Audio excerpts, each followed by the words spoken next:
Et quand la tristesse arrive, je sais tu es là, toujours près de moi. Bon mardi, bienvenue dans votre émission La Victoire de l'amour. J'espère que vous allez bien. Comme on le fait tous les mardis, on rejoint notre amie pour un vent de fraîcheur, Brigitte Bédard.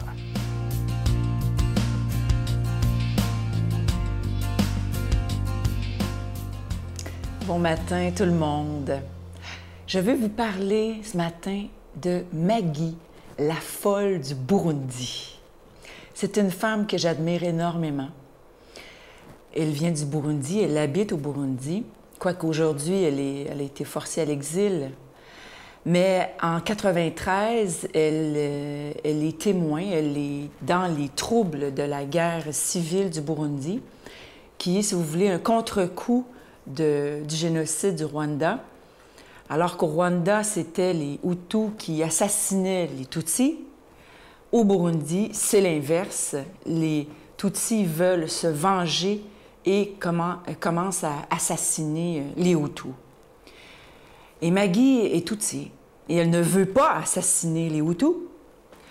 Donc, on l'attache à une chaise toute nue et on la force à regarder le massacre de tous les Hutus.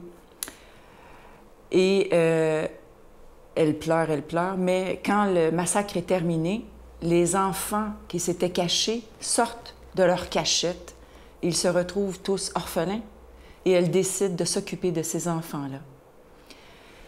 Et elle va fonder une maison qui s'appelle la Maison Shalom, Maison de la paix, où elle accueille tous les enfants, qu'ils soient Hutus, Tutsis, qu'ils soient chrétiens, musulmans, juifs, peu importe la religion, peu importe l'origine, elle accueille tout le monde. Elle a accueilli plus de 20 000 enfants jusqu'à maintenant et elle fait une recherche pour essayer de retrouver les parents ou en tout cas quelqu'un de la parenté. Mais je vous parle de cette femme-là parce qu'un jour, elle s'est retrouvée face à face avec un soldat qui n'avait que la rage au cœur, avec une grosse mitraillette, là, les machettes, là. Elle allait y passer. Et cet homme-là voulait faire rentrer son armée dans la maison pour assassiner tous les enfants. Elle s'est tenue debout devant cet homme-là et elle lui a dit « T'as un chapelet autour du cou?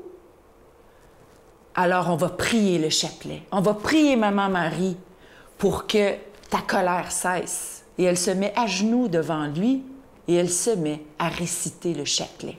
À genoux devant lui. Elle aurait pu se faire trancher la tête. Elle était prête à mourir pour ces enfants-là. Le soldat s'est mis à genoux et il s'est mis à prier. Et il n'est rien arrivé ce jour-là. Il n'est rien arrivé à personne. C'est pour vous dire comment la puissance de la parole de Dieu peut agir maintenant et changer toute situation. Notre Père qui es aux cieux, que ton nom soit sanctifié, que ton règne vienne, que ta volonté soit faite sur la terre comme au ciel. Donne-nous aujourd'hui notre pain de ce jour. Pardonne-nous nos offenses comme nous pardonnons à ceux qui nous ont offensés. Ne nous laisse pas entrer en tentation, mais délivre-nous du mal, car c'est à toi qu'appartient le règne, la puissance et la gloire pour les siècles des siècles. Amen. Mon Père, je m'abandonne à toi. Fais de moi ce qu'il te plaira. Quoi que tu fasses de moi, je te remercie.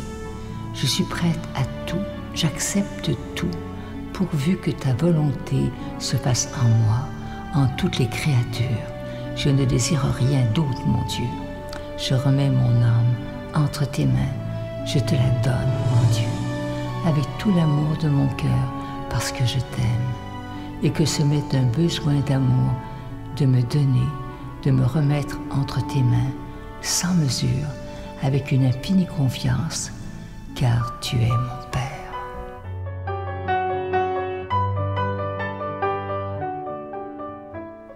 Je suis toujours tellement content de vous parler de ce beau cadeau du mois, une exclusivité de la Victoire de l'amour. Ça a été fabriqué au Québec et c'est un médaillon qui, alors c'est vraiment, je trouve, qu'il est vraiment beau. Un médaillon, d'un côté, vous avez le magnifique visage de la Vierge Marie et de l'autre côté, c'est inscrit ceci. Elle nous dit « Je te protège, mon enfant, et je t'aime ». C'est en zinc antique, fini antique.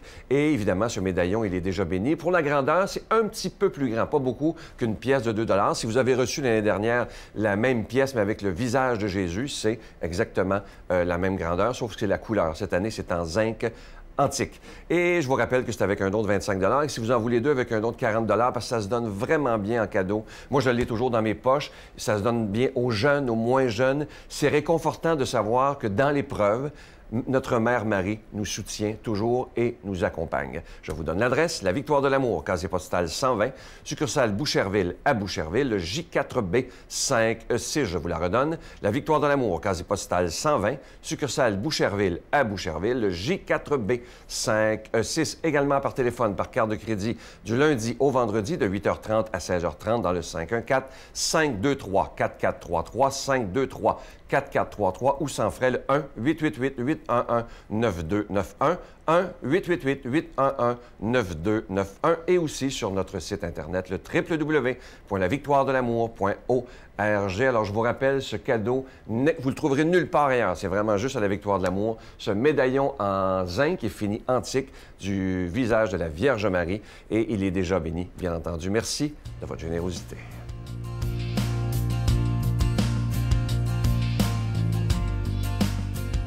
Mon Dieu, donnez-moi la sérénité d'accepter les choses que je ne peux changer, le courage de changer les choses que je peux et la sagesse d'en connaître la différence. Amen. Aujourd'hui, la parole de Dieu est proclamée par quelqu'un que j'apprécie beaucoup. Je l'appelle souvent le prêtre au cœur de tendresse. Il a été aumônier à la prison de Bordeaux pendant 38 ans, imaginez. Alors lui aussi, il a tout vu, il a tout entendu. Le Père Jean.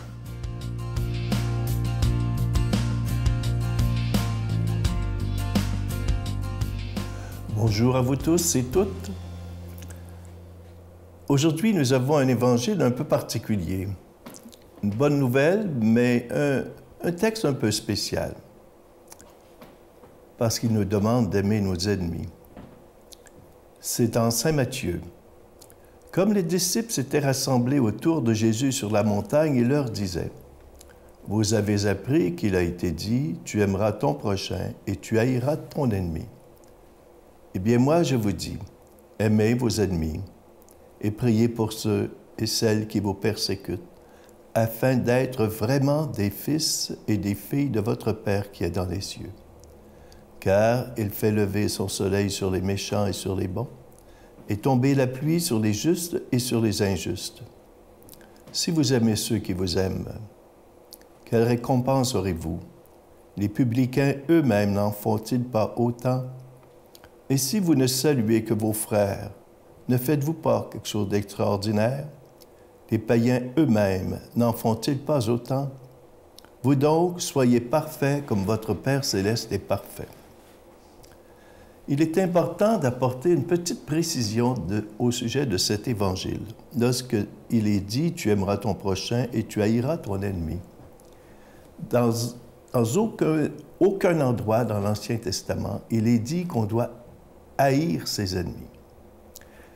Par contre, dans la langue de Jésus, qui est l'araméen, on devrait plutôt dire « Tu n'as pas à aimer ton ennemi ». C'est différent, ça. Et souvent, on entend dire dans des chansons ou des gens qui parlent « Ah, bien l'important, c'est d'aimer son prochain, de nous aimer les uns les autres ». Or, Jésus nous donne un commandement nouveau qui va plus loin que rien que ces petites paroles-là. Il nous dit, je vous donne un commandement nouveau, aimez-vous les uns les autres comme je vous ai aimé. Il n'y a pas de plus grand amour que de donner sa vie pour ceux ou celles qu'on aime. La nouveauté, c'est qu'avec Jésus, un temps nouveau commence, mais aussi la nouveauté, c'est qu'on aime comme Jésus. Et aimer comme Jésus, ça nous amène à aller beaucoup plus loin que la loi ancienne le disait. Jésus nous dit, vous avez appris qu'il a été dit, œil pour œil, dent pour dent. Eh bien, moi, je vous dis, aimez vos ennemis, faites du bien à ceux qui vous haïssent, bénissez ceux qui vous maudissent, priez pour ceux qui vous persécutent et calomnient.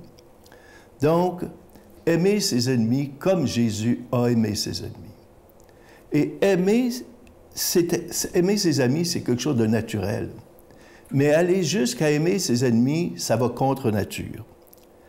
On crie vengeance lorsque quelqu'un nous a fait du mal, qui nous a blessés profondément. Et pourtant, pour être fils et filles de Dieu, il faut accepter non seulement d'aimer ses amis, mais aussi d'aimer ses ennemis. Jésus nous dit, soyez parfaits, soyez miséricordieux, comme votre Père céleste est miséricordieux. Donc, aimer, jusqu'à donner sa vie au quotidien pour nos frères et sœurs, mais jusqu'à donner aussi, c'est quelque chose d'incroyable, donner même sa vie pour quelqu'un qui nous a fait mal. Ça, c'est le dépassement par excellence de l'amour. Aimer ses ennemis, nous devons le faire. Pourquoi? Parce que Dieu aime follement ses ennemis.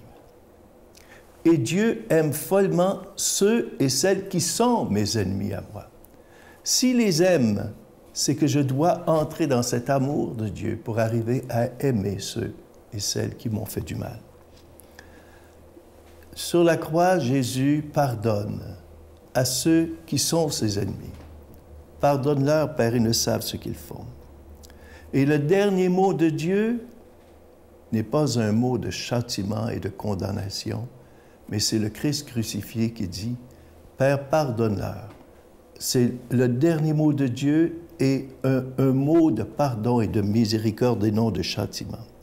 Mais comment à pouvoir arriver à aller dans ce dépassement de l'amour du prochain, jusque dans l'amour de nos ennemis? Eh bien ça nous apparaît absolument surhumain.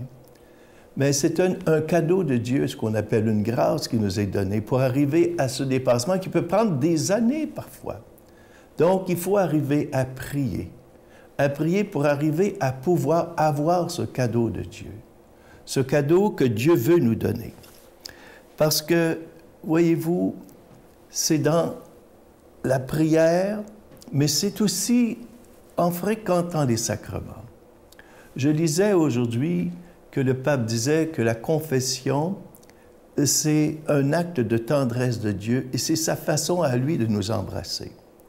Mais le sacrement des sacrements par lequel nous pouvons aller chercher cette force de pardonner et d'aimer, c'est l'Eucharistie. Quand on a quelque chose contre quelqu'un, il faut demander cette grâce au Seigneur. Et dans l'Eucharistie, c'est lui-même qui vient en nous pour nous donner cette grâce, pour nous fortifier, pour nous aider à nous identifier à ce qu'il est lui-même. C'est dans ce sens-là qu'en allant communier, en recevant le corps et le sang du Christ glorifié, nous pouvons dire qu'on épouse le cœur de Dieu. Et dans ce sens, je veux demander au Seigneur de vous bénir au nom du Père, du Fils et du Saint-Esprit. Amen. Je vous salue Marie, pleine de grâce. Le Seigneur est avec vous. Vous êtes bénie entre toutes les femmes, et Jésus, le fruit de vos entrailles, est béni. Sainte Marie, Mère de Dieu, priez pour nous pauvres pécheurs, maintenant et à l'heure de notre mort. Amen. Je vous laisse avec une belle pensée qui dit ceci. Écoutez bien, c'est très court, mais c'est tellement vrai. On a deux vies. La deuxième commence le jour où on réalise qu'on en a juste une. Et ça, c'est vrai. Avez-vous remarqué autour de vous, et peut-être que c'est votre cas, certaines personnes vivent comme s'il y avait 22 vies, alors qu'ils ne vivent pas le moment présent. Moi, je pense qu'il faut mordre dans la vie aujourd'hui et maintenant, parce qu'une vie, on en a une seule, l'autre, elle sera éternelle. Je vous souhaite une belle journée et j'ai déjà hâte de vous retrouver demain matin. Bye! Ça faisait peur, j'ai trouvé ça bizarre, mais je disais, OK, t'entends la musique. Fait que j'ai dit, il y a une fête, j'ai descendu les marches, puis quand on a ouvert la porte, ce que j'ai reçu, c'est un coup de poing en plein visage. On m'a tiré par les cheveux, puis j'ai eu droit à un viol collectif. J'entendais toutes les voix, puis un moment donné, j'ai plus conscience de rien. J'ai reçu des coups. La seule affaire que je pensais, je criais à Dieu de protéger mon bébé.